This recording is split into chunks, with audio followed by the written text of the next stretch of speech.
একদিন না একদিন আমরা জমিন থাকি বিদায় হইমু, আপনিও বিদায় হইবা, আমিও বিদায় হইমু বাবা। কিন্তু মানুষ মরণের পরে কবরের মধ্যে 4টা আমলে কিন্তু দেখা দিব। 1 নম্বরে ডাইন সাইড দিকে আসবো নামাজ এবং রোজা, বাম সাইডে আসবো যাকাত এবং হজ, মাথার দিকে আসবো কুরআন, আর পিছন দিকে আসবো সদকা এবং খয়রাত। এই 4টা আমল যদি থাকে, কিংবা তো 3টা আমল প্রত্যেকের মধ্যে থাকে, খবরের গাড়ার মধ্যে সেই 4টা আমলে গিয়া দেখা দিব। আমলে কইব, কবর খবরদার, আমার বন্দারে তুমি কখনো চাইও কষ্ট দিও না, আমি তার আমল আইয়া উপস্থিত হইছি রে। যার কারণে আল্লাহর বন্দেগান খবরে আমল কিন্তু লাগব। খবরের গাড়ার মধ্যে আমরা প্রত্যেক একদিন যাইতে লাগবো বাবা। দেখো কত কবরিস্তানও আমরার মানুষ শুইয়া আছেন, কতর দাদা, কতর বাবা, কতর মা আজকে কবরের গাড়ার মধ্যে শুইয়া আছেন। আমরা হইলে একদিন কবরের গাড়ার মধ্যে যাইমু বাবা। চিন্তা করিয়া দেখো ও মরইগুলোর গ্রামের কত মানুষ আজকে নাই খবরের বাসিন্দা। দুনিয়ার জমিনও কত আওলা দখল আছেন, কিন্তু সব প্রত্যেক দিন কবরিস্তানও যাইত্রানি জিয়ারত করডানি বলে না। সমাজ কম সপ্তাহে একদিন জুমার নমাজ পড়িয়া ঘরের দিকে না গিয়া কবরিস্তানও গিয়া রুটিন করিয়া জিয়ারত করার চেষ্টা করক। কবরিস্তানের দিকে জানি শুক্রবারে বাড়িত না গিয়া নমাজ পড়িয়া কবরিস্তানের বাদে বাড়িত গিয়া খানি রুটিন বালাই দেখবা, সপ্তাহ বালাই একদিন জিয়ারত খান্তা করার চেষ্টা করক বাবা। মা বাবার রুহানি খান খুশ হইব, মা বাবার রুহানি দোয়া পাইবা, রিজেক আল্লাহ বরকত দিব, শান্তিরময় জিন্দেগি আল্লাহ দান করব। আর আমরা যদি জিয়ারত করিয়া যদি দেখাইয়া জমিনত থইয়া যাই না, আমরা যদি সদকা করাত পড়াশোনা করিয়াইতা যদি জমিনত থইয়া যাই না, দেখাইয়া যাই না, আমি মরণের পরে আমার আওলাদ হলে জীবনে ইতা কর্তা নাই ভাউরি লাইবা। এর লাগি আমার বিশেষ অনুরোধ রইল মহতরম হাজিরিনে কেরাম, আল্লাহ ধন সম্পদ সবরে দিছে, খেয়রের হয়তো কম, খেয়রের বেশ দিছে, ইলা তো গরিব আমরা খেও নাই বলে একবারে খাইতাম পারিয়ার না। ইলা বর্তমান সময়ে না, আগে এক যুগ আসলো মানুষে খাটল খাইয়া ওয়াক্ত ফাড়ি দিছ। এর লাগি আমি বিশেষ করিয়া আপনারা যেহেতু মহল্লার মানুষ মাশাল্লাহ বহুত সুন্দর করে মসজিদ বানাইছেন, আরও সুন্দর হইতো আমি সারারলি এক না লাখে সারারলিয়া দোয়া কর্ম খেওয়া সন্ন্যানি আল্লাহর বাড়ি যাইতা জীবনে ইলা আশা আছে, আছেন না না? ও বাবা, মক্কা মদিনা গেলে দেখবা কত আকর্ষণ আল্লাহ বাবা পয়দা করছে। মক্কাত কি জিনিস আর মক্কাত মদিনাত কি জিনিস, নবীজির রওজা বা চাইলে বারবার চাইতে খালি মনে চায়। মসজিদ আইয়া হাজিরি দেখবাম, মসজিদ নমাজ পড়বাম, মসজিদ তুড়া শরীক হইয়া কো আল্লাহ কাবা গরের এক অংশ মসজিদ, ও মসজিদ আর কতদিন নমাজ পড়িতাম আল্লাহ, আমরার একটা বার নিয়ে হরমর মধ্যে মসজিদে হারাম নিয়ে নমাজ খান্দা পড়াও আল্লাহ। আমরা জিয়ারত করিয়া একটা বার নবীর দেশ নিয়া নবীর দ্বারখান নিয়ে আমরা জিয়ারত খান্দা নসিব ফরমাও। এইভাবে বাবা মসজিদও আসিয়া খান্দ দোয়া করো, আল্লাহ আপনার জীবনটা বড় উজালা করব, সুন্দর করব। মসজিদর লাগে সুসম্পর্ক খান্তা জীবনে রাখকা, কোনোদিন মসজিদর ক্ষতি করাত কেউ যাইবা না।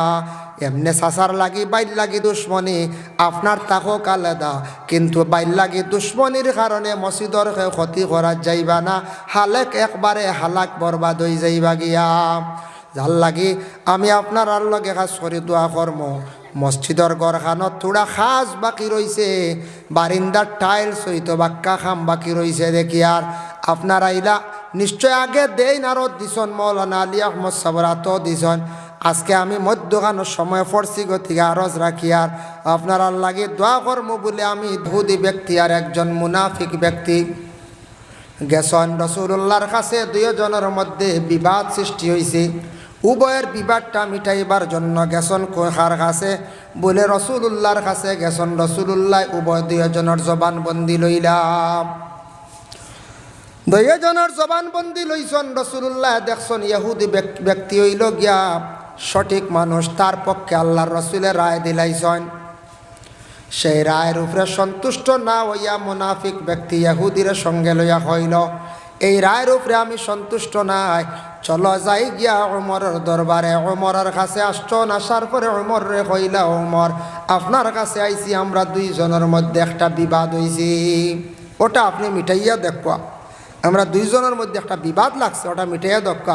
উমরে উঠিয়া কইলা, তুমি যেন কইত্রায় আমি তোমাতানোর বিচার করতাম, রসুল্লাহ থাকতে আমার কাছে এখানে আইলা। হযরত উমরে কইলা। ওই সময় সেই ইহুদি ব্যক্তি উঠিয়া কইল, মুহাম্মদের কাছে গেছলাম, তাই একটা রায় দিছিলাম। মুনাফিক ব্যক্তি কইল, বলে আমি গেছলাম মুহাম্মদের কাছে, তাই একটা রায় দিছন। রায়টা কিন্তু তাই আমার পক্ষে না দিয়া ইহুদি পক্ষে তাই রায়টা দিলাইলাম। আমার পক্ষে রায় না দিয়া ইহুদির পক্ষে দিলাইছন, এটার দ্বারা আমি সন্তুষ্ট নাই। হযরতে ওমর আল ফারুক রাদিয়াল্লাহু তাআলা আনহু ঘরের মধ্যে গেছেন, কইলারে যে ব্যক্তি রাসূলুল্লাহর রায়ের উপরে সন্তুষ্ট নাই, এসা সবচাইতে বড় নবীর দুশ্মন, এই ব্যক্তিরে জমিনও রাখতাম নাই। তাই হযরতে উমরে কি করছন, তার বাড়ি দিয়া নবীর দুশ্মন ডে জমিন থেকে বিদায় করছন। সুবহানাল্লাহ। বুধ ভাইত্রানি রাসূলুল্লাহ যেটা ফয়সালা দিছন এটা হে মানছে না, সেই ব্যক্তিকে মুনাফিক। মুনাফিক কইতে কোনো গালি নাই। কোরআনের ভাষায় এরারে মুনাফিক কোয়া হয়। মুনাফিকদের বহুত বৈশিষ্ট্য আছে, যার জন্য আমরা কই না মুনাফিক কইতে মনে হয় কোন গালি দিলেই লাইন না কিতা। মুনাফিকদের কথা কোরআনে বিভিন্ন জায়গায় উল্লেখ আছে। মুনাফিকদের শান কোরআনের একটি সূরাও নাজিল হয়েছে। এর জন্য মুনাফিক কইতে কোনো গালি নাই। ও হযরত উমরে কইলে, আমার কাছে যে খাদিম আসন মুহজি, বড় বালা এক মানুষ, বড় বালা গুণ। খাদিমে দেখছি কোনো দিন আমার হুকুম ছাড়া চলছেন না, কোনো দিন বেয়াদবি হইতে দেখছি না। 2 নম্বরে বালা গুণ আল্লাহ দান করছেন। খারে বলে হযরতে বিলাল রাদিয়াল্লাহু তাআলা আনহু আল্লাহর রাসূলের যে সাহাবী আসলাম, বড় সুমধুর কণ্ঠে বিলালে আজান দিতা। বিলালর আজান শোনা মাত্র আশপাশের লোক মসজিদের মধ্যে অংশগ্রহণ করতা। হযরতে বিলাল রাদিয়াল্লাহু তাআলা আনহুর আজানের ধ্বনি শোনা মাত্র মানুষ মুগ্ধ হয়ে যাইতা, মানুষ পাগল হয়ে যাইতা, বেফান হয়ে যাইতা। আহারে বিলালের গলার মধ্যে আল্লাহ এত সুন্দর কণ্ঠ দান করছেন, বিলালের সৌত এত বেশি আল্লাহ সুন্দর দান করছেন, যার জন্য হযরতে বিলালকে দেখার জন্য আরবের বিভিন্ন প্রান্ত থাকি আসিয়া বিলালকে কিন্তু দেখার পরে কইতারে বিলাল অত খালো একজন মানুষ। বিলাল বলা খালো একজন মানুষ। তাই বিলাল দেখিয়ে অবাক হয়ে যেতা, কইতারে অত সুন্দর তান গলার আওয়াজ, যেটা সুন্দর করে আজান দিতা, কিন্তু বিলাল দেখার পরে অবাক হয়ে যেতা তাই খালা মানুষ। খালা মানুষ আসুন নানি, আমরা যে খালা আছি, আমরার ভারতীয় নাগরিক, ইটা খালা আপনার অন্যান্য রাষ্ট্রের খালার লাগি তুলনা হইতে পারে না। আমরা আরেক খালা নি, ইটা খালা হইল কি খড়াইয়ের তল থেকে আরো ডাট। হযরতে নূহ আলাইহিস সালাতু ওয়াস সালামের 4 জন আওলাদ আসলাম। একজনের নাম সাম, আর একজনের নাম হাম, একজন ইয়াফিজ, একজন কেনান। সাম যে তান বংশধর পৃথিবীর মধ্যে খালো মানুষ, আর হামর বংশধর ইলাগে সুন্দর মানুষ, ইয়াফিজর বংশ ইলাগে ইয়াজুজ মাজুজ, আর কেনান যান নূ নবীর কথা মানছেন না, বাবার উপরে ইমান আনছেন না, তান ফানির ডুবিয়া মারা গেছেন, তান কোনো বংশ নাই। এর লাগি আপনি ইউরোপ কান্ট্রিজ যাকুয়া, মিডিল ইস্টে গেলে মক্কা নগরে দেখতে পাইবা মৌলানা সাবক গিয়া দেখি আইসন, কত খালো খালো মানুষ আসুন, নাইজেরিয়ার মানুষ, হাবশর মানুষ, সুদানের মানুষ, সাউথ আফ্রিকার মানুষ, বিভিন্ন রাষ্ট্রের মানুষ, এত খালো খালো মানুষ আল্লাহ দান করছেন। কিন্তু আমাদের দেশে যারা খালো আছি তাদের তুলনায় তেমন কোনো খালো নাই। কিন্তু হাবশর মানুষ দেখলাম, বিলাল হাবশির হাবশর বাড়ি যেন বিলালর বাড়ি আসলো, হাবশর মানুষ দেখছি বাট্টি বাট্টি খালো, কিন্তু চেহারাত বড় মায়া লাগে। সুন্দর মানুষও দেখলাম, আমরা কেউ কইতাম পারি বলে সুন্দর মানুষ ভারতবর্ষে কাশ্মীরের মধ্যে বলে জিনাম, কাশ্মীরের মানুষও আমি দেখছি।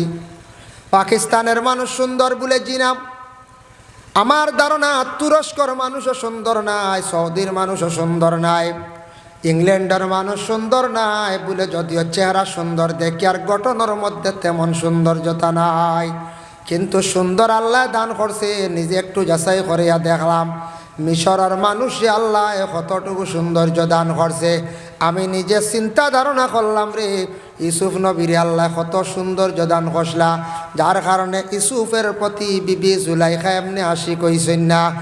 কত সুন্দর লাগে মিশরের মানুষ দেখতে, আল্লাহ মিশরের মানুষ এত সুন্দর আল্লাহ দান করছেন। গেলে